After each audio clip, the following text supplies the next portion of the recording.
Kapalag pa ang isang bokalista matapos maaresto sa ikinasang anti-illegal drug operation at nasamsam mula sa kanya ang halos kalahating milyong pisong halaga ng shabu sa barangay San Rafael, Mandurriao, Iloilo.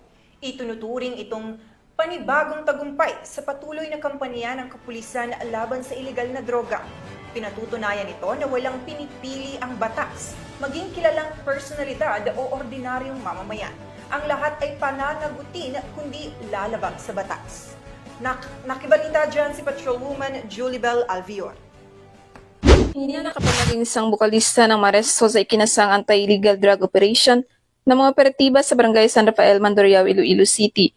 Bandang alas 12:40 ng madaling araw nito lamang ika-31 ng Hulyo taong kasalukuyan.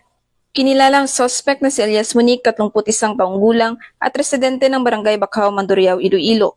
Ayon sa mga kapulisan, nahuli ang suspect matapos nitong bentahan ng isang sachet ng hinihinalang shabu ang isang undercover agent kapalit ng 15,000 pesos na buy bust money. Bukod sa nasabing transaksyon na sabat pa mula kay Elias Monique, ang 5 karagdagang plastic sachet ng hinihinalang shabu na tinatayang tumitimbang ng 70 gramo. Umabot sa tinatayang 476,000 pesos ang kabuuang halaga na ng kumpiskang kontrabando. Inamin rin ni Elias Monique na dati na siyang nakulong dahil sa kaparehong kaso. Sa ngayon, kinumpirma rin niyang siya ay kumikilos bilang tagahatid o runner ng iligal na droga para sa isang kaibigan. Kasalukuyang naharap ang arestado sa kasong paglabag sa Republic Act 9165 o ang Comprehensive Dangerous Drugs Act of 2002, particular sa Sections 5 at 11 na tumutukoy sa sale at possession ng iligal na droga. Siya ay pansamantalang nakakulong sa impilan ng pulisya habang hinihintay ang formal na pagsasampa ng kaso sa piskiliya. Patuloy na nagpaalala ang Iloilo PNP na ang paggamit at pagtutulak ng ipinagbabawal na gamot ay hindi lamang krimen kundi panganib sa kinabukasan. Dagdag pa nila na magipagtulungan sa mga kapulisan upang mapanatili ang isang maayos, malinis at ligtas na bagong Pilipinas.